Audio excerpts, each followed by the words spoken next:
오늘 낭독할 책은 한번 써봅시다. 책이 뭐라고입니다. 책은 출판사에서 좀 보내주셨고요.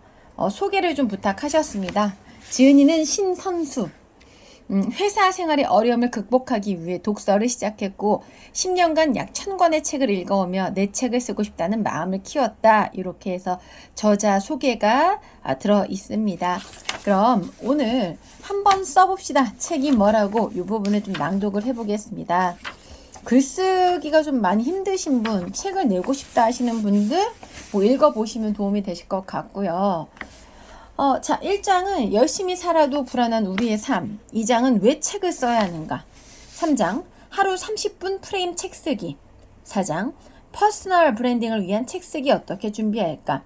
5장, 책 쓰기에 관한 모든 질문 그리고 답. 네, 이렇게 나누어져 있는데요. 저는 5장에 대한 부분을 살짝 낭독을 해보도록 하겠습니다. 의외로 이 글 쓰는 걸 두려워하시고 또 글을 어떻게 써야 될지 모르겠다 하시는 분들이 있으실 것 같아요. 그럼 이 책은 어떤 내용을 좀 담고 있는지 제가 일부를 좀 낭독해 보도록 하겠습니다. 네, 196페이지부터 5장에 해당되는 부분 낭독하겠습니다. 네, 글쓰기, 그냥 오로지 글쓰기만이 아니라 나 책 쓰고 싶다 하는 분들에게 도움이 될 것 같네요. 5장, 책 쓰기에 관한 모든 질문 그리고 답. 많은 분들이 이런 부분에 대해서 우리 저자분께 질문을 좀 하나 봐요. 자, 평범한 사람도 책을 쓸 수 있을까요? 개인적인 저의 생각은 단연코 누구나 다 책을 쓸 수 있다.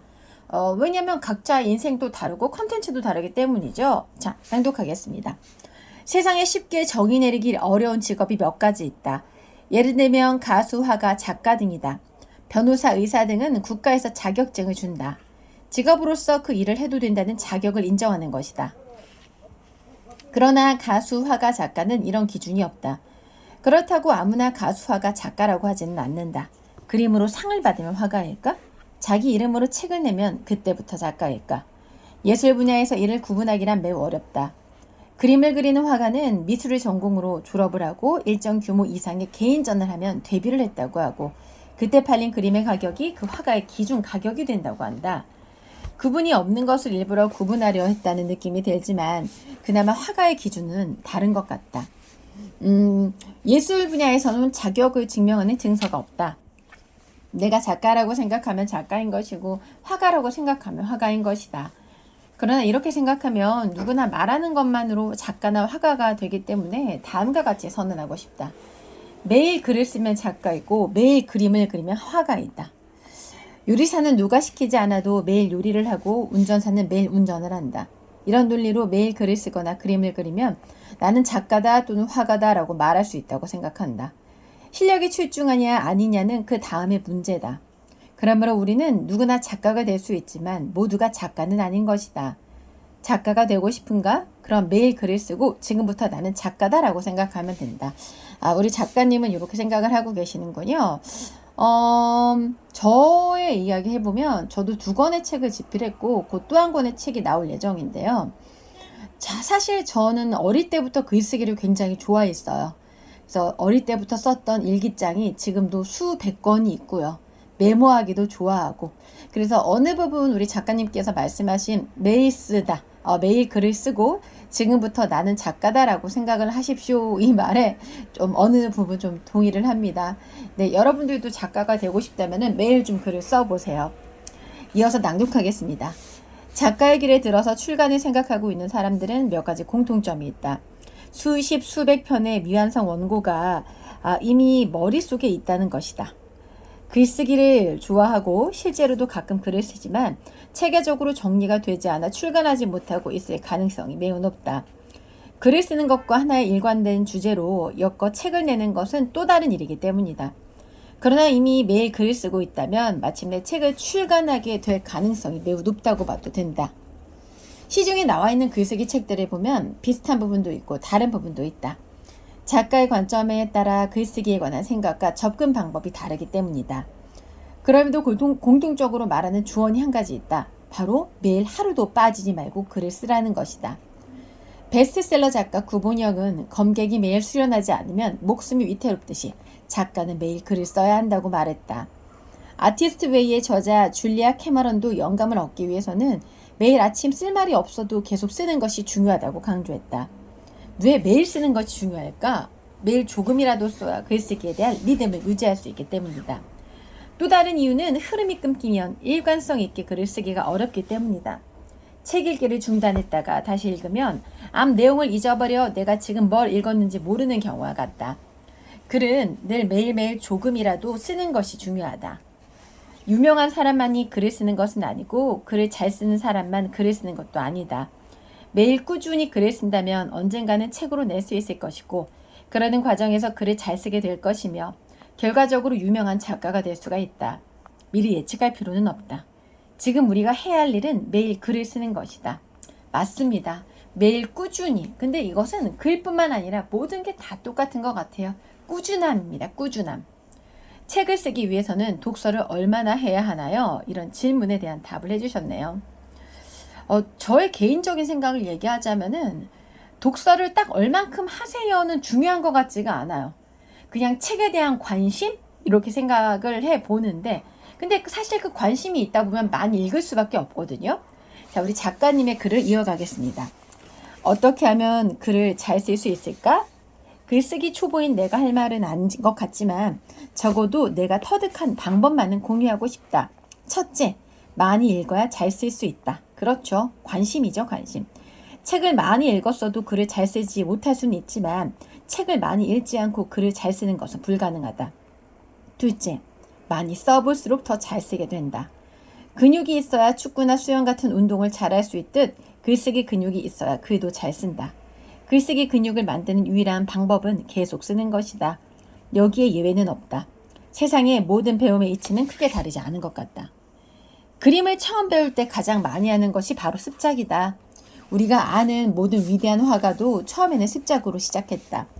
어느 정도 수준에 이르러서야 비로소 자신만의 스타일로 창작 활동을 할 수 있다. 처음부터 실력도 없는데 욕심을 부려 자신만의 스타일로 그림을 그리려고 하는 사람은 쉽게 그림 실력이 늘지 않는다. 자신이 표현하고자 하는 부분을 그리기 위해 먼저 최소한의 기법을 익혀야 하기 때문이다. 탄탄한 기초가 있어야 자신만의 스타일을 쌓아 올릴 수 있다. 글쓰기도 마찬가지다. 우선 다른 이의 글을 많이 읽고 써봐야 한다. 이를 필사라 한다. 유배생활 10여 년 동안 500권 이상의 책을 집필한 다산 정약용도 책 쓰기에서 필사의 중요성을 강조했다. 그러나 이는 쉽지 않다. 많은 시간과 노력이 따르기 때문이다. 다른 사람들의 좋은 책과 글을 써볼 여유가 없다면 많이 읽을 것을 권한다. 그러나 그냥 읽어서는 안 된다. 책을 쓰기 위해 책을 읽는 행위는 일반적으로 책을 읽는 방식과는 달라야 한다. 일반적인 독서는 책을 통해 지식이나 정보를 얻기 위한 것이기 때문에 책의 내용을 이해하면서 읽어가면 된다. 그러나 글쓰기를 위한 독서는 책을 읽는 목적 자체가 다르다. 앞선 사람들이 어떻게 책을 썼는지 파악하고 분석하는 것이 목적이기 때문이다. 일반적인 독서는 책을 그냥 눈으로 읽고 이해하면 되지만 책 쓰기를 위한 독서는 책에서 활용할 만한 컨텐츠를 뽑아서 모으고 재가공하여 활용할 줄 알아야 한다. 그렇기 때문에 자신만의 고유한 정리법이 있어야 한다. 나는 책 쓰기를 위한 독서를 할 때 다음과 같은 원칙을 따른다. 1. 잘 읽히지 않거나 공감하지 못하는 책은 과감히 덮는다. 세상에 있어 읽어야 할 책은 많기 때문에 이런 책에서 활용할 수 있는 소재를 찾을 확률은 매우 낮다. 이런 책에 시간을 낭비하지 말자. 2. 책을 읽고 나서 내용을 한 페이지로 정리한다. 이렇게 정리한 것은 블로그 포스팅의 컨텐츠로 활용할 수 있으며 책을 쓸 때 다시 찾아보면 좋은 소재로 활용할 수 있다. 3. 책을 읽을 땐 펜으로 메모하며 읽는다. 책을 읽다 보면 정말 좋은 문구를 발견하기도 하고 많은 영감이 떠오르기도 한다. 이럴 때 책을 아끼지 말고 과감하게 밑줄을 긋고 책의 여백에 떠오른 영감을 적어라. 이때가 지나면 영감과 느낌은 퇴색된다. 책을 읽는 그 순간 바로바로 적어야 한다. 내가 종이책을 아직까지 더 선호하는 이유는 바로 이런 점 때문이다. 손으로 직접 적으면 더 오래 기억에 남으며 뇌가 자동으로 중요한 부분이라고 인식하게 된다. 4. 좋은 문구나 내용이 바로 나오면 분류하고 정리한다. 책을 쓸 때 인용구로 쓸만한 내용을 발견하면 인용구 활용의 카테고리에 정리한다. 마침 쓰고 있는 글의 내용과 잘 부합한다면 아예 글의 상단에 바로 삽입한다. 나중에 찾으려면 또다시 많은 시간과 에너지가 소비가 된다. 생각이 났을 때 바로 정리하는 것이 가장 효율적이고 활용도가 높다.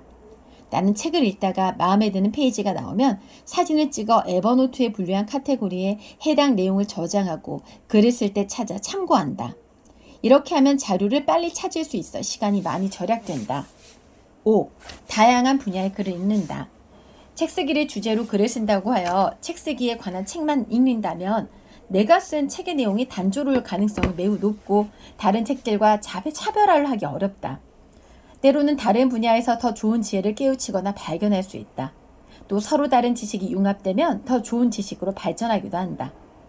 책을 읽은 후 활용하기 위해서는 정리 작업이 필요하다.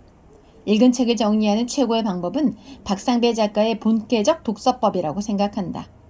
본계적은 보고 깨달은 부분을 직접 적는 독서법을 말한다.